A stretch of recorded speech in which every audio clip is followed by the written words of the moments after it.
आज सांगली आणि कोल्हापूर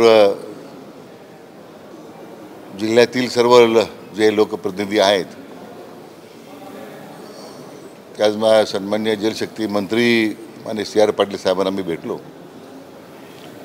माझ्या समवेत राज्याचे आरोग्यमंत्री माननीय आंबेडकर साहेब, आमचे राज्यमंत्री माधुरीताई मिसाळ, आपल्या या मतदारसंघातील जिल्ह्यातील सर्व खासदार महोदय, धैर्यशील माने होते, विशाल पाटील, धनंजय महाडिक, आपले आदरणीय छत्रपती शाहू महाराज, त्याचबरोबर सर्व माझे सहकारी आमदार आज या शिष्टमंडळात होते। जो प्रामुख्यानं अलमट्टी धरणाच्या उंची वाढवण्यासाठी विरोध करण्याबद्दल आज शिष्टमंडळ त्यांना भेटलं। कारण कोल्हापूर सांगली जिल्ह्याच्या पूर परिस्थितीच्या करता कारणीभूत ठरलेला हा जो अलमट्टी धरणाच्या उंचीवाढीचा जो विषय आहे त्यासाठी सविस्तर निवेदन आम्ही सन्माननीय मंत्री महोदयांना दिलं आहे आणि धरणाच्या उंचीवाढीसाठी आमचा विरोध काय आहे हे त्या ठिकाणी आकडेवारीनिशी आपण त्यांना समजून सांगितलेलं आहे।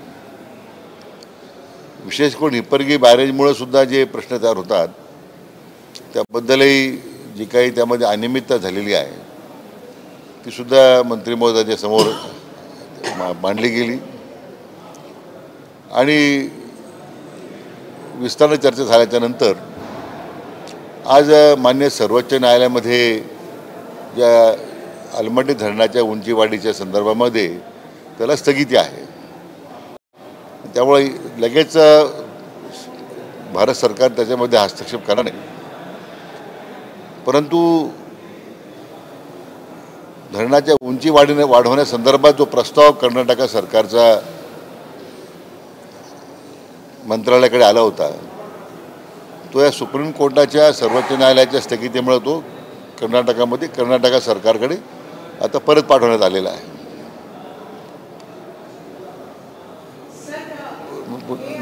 त्यामुळे यामध्ये विशेष करून जो कर्व आहे तुमचा रूल कर्व त्या संदर्भामध्ये ज्या काही अनियमितता दिसत आहेत तर डॅम सेफ्टी अथॉरिटीच्या माध्यमातून मग हिप्परगी बॅरेज असेल, अलमट्टी असेल या बाबतीमध्ये तपासून घेण्याच्या संदर्भात त्यांनी आश्वासन दिलेलं आहे रूल कर्वच्या बाबतीमध्ये।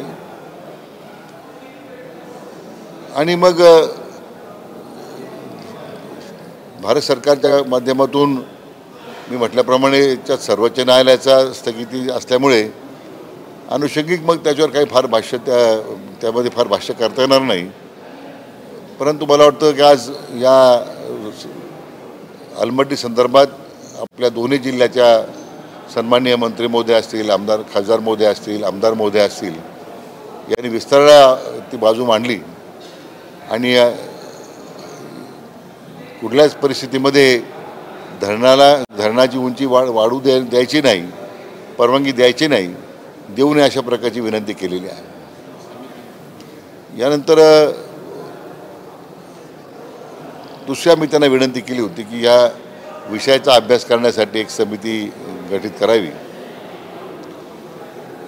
परंतु समिती गठीत करण्याकरता मग कर्नाटक सरकार असेल, महाराष्ट्र सरकार असेल यांच्या माध्यमातून सेंट्रल वॉटर कमिशनच्या पुढाकाराने अशी समिती तयार करून त्याच्यात हे वेगळे मुद्दे तपासावेत, परंतु आता सर्वोच्च न्यायालयाच्या स्थगितीमुळे त्याला अडचणी येत आहेत। तथापि आता डॅम सेफ्टी अथॉरिटीच्या माध्यमातून मी म्हटल्याप्रमाणे ज्या काही तिथं अनियमितता झाल्या असतील त्या बाबतीमध्ये मात्र निश्चितपणे चौकशी करण्याचं आश्वासन माननीय मंत्री महोदयांनी दिलेलं आहे।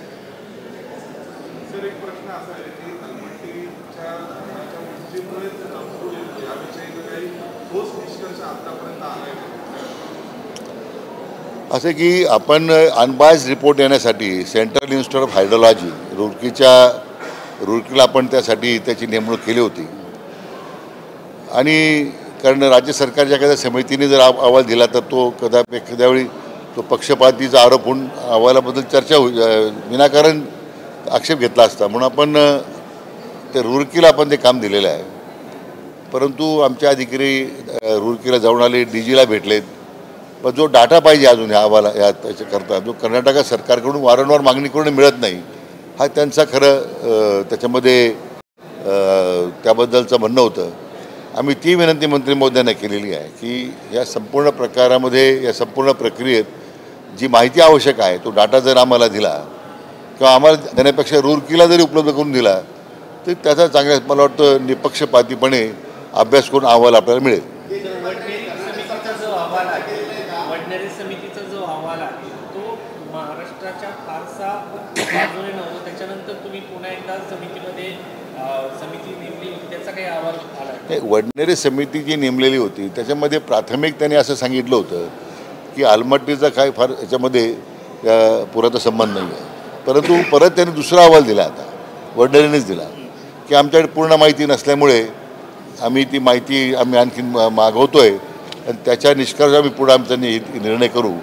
परंतु वडनेरे समितीने सुद्धा अहवालात पुढे म्हटलेलं आहे की आम्ही सुद्धा बरीच माहिती कर्नाटक सरकारकडे मागितली असताना ती आम्हाला उपलब्ध झाली नाही आणि त्यामुळं अनसायंटिफिक स्ट्रक्चर जे त्यांनी आता उभे केलेले आहेत आलमट्टीच्या वरच्या अपस्ट्रीमला हिप्परगीपासून वर त्यांच्या 230 किलोमीटरच्या हद्दीपर्यंत, ते सुद्धा त्याला कारणीभूत ठरतात असं त्यांचा निष्कर्ष आहे. त्यांनी अजूनही काम सुरू केल्याचं समजतंय. एकीकडे सर्वोच्च न्यायालयामध्ये केस आहे, काम सुरू कसं केलंय का, तुझं कोणी काही बघितलंय का? नाही, कुठल्या प्रकारचं काम सुरू झालेलं नाही आहे. 2005 साली जे काम झालं होतं ती परिस्थिती आज कायम आहे. त्यामुळे असं धरणाचं काम त्यांनी सुरू केलं आहे, उंची वाढवण्याकरता काही कार्यवाही केली असं काही नाही. आणि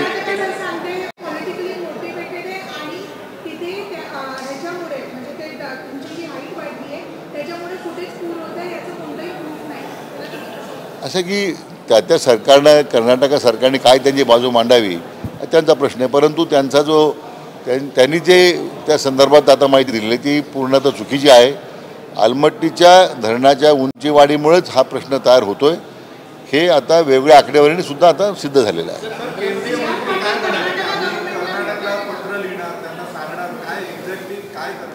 नाही, असं की सर्वोच्च न्यायालयाची स्थगिती आहे. अनडिवायडेड आंध्र प्रदेश त्यावेळी सर्वोच्च न्यायालयात गेलं आहे. आपणही राज्य सरकारच्या वतीने आता इंटरव्हेन केलेलं आहे. आता सुप्रीम कोर्टामध्ये आम्ही हीच आता एक तर दोन आहे की याला उंचीवाढीला आमचा विरोध आहे. उलट अनडिवायडेड आंध्राचं तर आणखी पुढं म्हणणं आहे की याची उंची कमी करावी. परंतु याच्यासाठी भारत सरकारने याच्यात हस्तक्षेप करून एक अभ्यासगट नेमावा आणि अंतिम निष्कर्षापर्यंत येईपर्यंत त्या पद्धतीने मग भारत सरकार असेल की एखादी इंडिपेंडंट अथॉरिटी असेल त्यामार्फत तरी किमान चौकशी करावी अशी विनंती आपण केली पाहिजे. अशा प्रकारचं मंत्री महोदय अशा प्रकारचा आग्रह आमचा होता सगळ्यांची कमिटी नेमावी. परंतु मी म्हटल्याप्रमाणे सर्वोच्च न्यायालयाच्या स्थगितीमुळे सध्या सरकार काय हस्तक्षेप या दिवसात करणार नाही. पण मी म्हटलं ते डॅम सेफ्टी अथॉरिटीकडून मात्र या सगळ्या बाकीच्या प्रकारे चौकशी करण्यात येईल. रामदासजी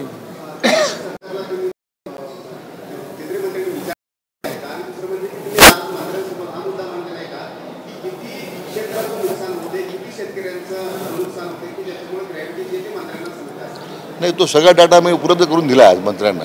सविस्तर निवेदन आम्ही सगळ्यांच्या सहीचंच दिलं आज की कोल्हापूर सांगली जिल्ह्यामध्ये किती दोन्ही क्षेत्राच्यामध्ये जे प्रचंड नुकसान होतं म्हणजे शहराचं सुद्धा होतं आणि त्याचबरोबर शेतीसुद्धा किती नुकसान होतं प्रचंड.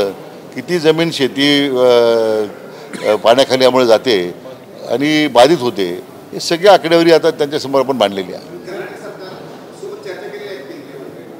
नाही, ते का मी काही बोललो नाही त्यांच्याशी. पण कर्नाटक सरकारचा त्यांच्याकडे जो अर्ज आला प्रस्ताव आला होता उंची वाढवण्याकरता ते सुप्रीम कोर्टामध्ये हे प्रकरण असल्यामुळे त्यांनी तो प्रस्ताव त्यांना परत पाठवलेला आहे. आजच्या बैठकीला कर्नाटक सरकारचं कोणी उपलब्ध होतं का?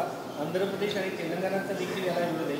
त्यांच्या वतीने कोणी प्रतिनिधी होता का? त्यांचं या सगळ्या संदर्भामध्ये काय माहिती? नाही, त्यांचं कोणी उपस्थित राहण्याचं कारण नव्हतं. कारण ही आमच्या महाराष्ट्राचं प्रतिनिधित्व मंडळ त्यांना भेटणार होतं. आम्ही त्यासाठी वेळ घेतली होती. आणि या बैठकीला मात्र या विभागाचे जे सचिव आहेत प्रधान सचिव त्या हजर होत्या सेंट्रल वॉटर कमिशनचे अध्यक्ष हजर होते विस्तारलं, त्यामुळे त्यांच्यासमोर आमची भूमिका राज्य सरकारची व्यवस्थितपणे मांडली गेली. केंद्र सरकार आता नेमकं काय करणार आहे, म्हणजे त्यांनी काय सांगितलं की आम्ही आता काय करू? नाही, त्याच्यामध्ये प्रामुख्यानं मी म्हटल्याप्रमाणे सर्वोच्च न्यायालयाची स्थगिती असल्यामुळे त्याच्यावर काही फार भाष्य केलं नाही त्यांनी, परंतु मला वाटतं डॅम सेफ्टीचा मुद्दा जो म्हणला मी, त्या रूल कर्वच्या नॅशनल डॅम सेफ्टी अथॉरिटीकडून त्याची चौकशी करण्यास सूचना दिलेल्या आहेत. मला वाटतं एक समितीसाठी गठीत करण्याचा एक प्रस्ताव आहे, त्याच्यामध्ये तो आम्ही त्यांच्यासमोर मांडलेला आहे. आणि मान्य सर्वोच्च न्यायालयाच्या स्तरावरून जे काही निर्णय होतील, मात्र कर्नाटकाचा प्रस्ताव त्यांनी सर्वोच्च न्यायालयाची स्थगिती असल्यामुळे परत केलेला आहे. आणि हिप्परगीचा मुद्दा महत्त्वाचा होता. हिप्परगीमध्ये जे अतिक्रमण करून किंवा त्याची मला वाटतं RL जी आहे त्याचं, तर ते जरा त्या बाबतीमध्ये आम्ही गांभीर्याने विषय मांडला की हिप्परगीसुद्धा एक प्रमुख कारण आहे त्या पुराची स्थिती निर्माण होण्याकरता. तर त्या बाबतीतसुद्धा तुम्ही हस्तक्षेप केला पाहिजे. ही परमिशन देण्यात आली, त्याचे काय व्हायोलेशन झालेत का, त्याच्यामध्ये काही अनियमितता झाली का, ते सेंट्रल वॉटर कमिशनने तपासावेत अशी आपण त्यांना विनंती केलेली आहे.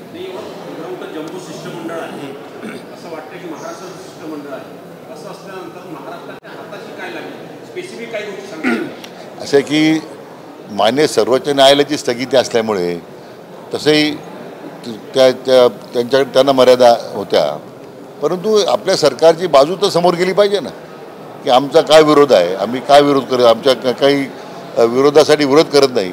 त्या दोन्ही जिल्हे उद्ध्वस्त झालेले त्या सगळ्या पूर परिस्थितीमुळे, त्याचं गांभीर्य मंत्री महोदयाच्या लक्षात आणून दिल्यामुळे निदान उद्या कोणताही निर्णय करताना आम्हाला विचारात घेऊन करावा, हे तर कमीत कमी मला वाटतं आपल्याला त्यांच्यासमोर प्रभावीपणे मांडता आलं आपल्याला. नाही, आता त्याची आवश्यकता नाही आहे, कारण याच्यामध्ये एवढंच आहे का प्रामुख्यानं मान्य सर्वोच्च न्यायालयामध्ये अधिक प्रभावीपणे ही बाजू मांडणं, आणि मग त्यासाठी आवश्यकता वाटली तर मग केंद्राने ते हस्तक्षेप करावा अशी आपण त्यांना विनंती केलेली आहे. धन्यवाद.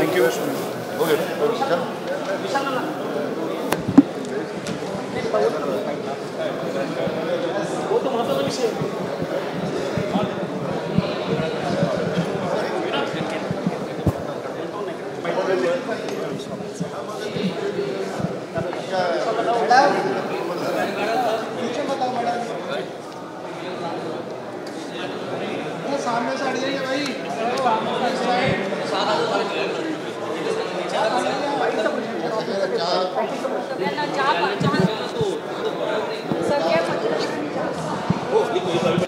सर बीच में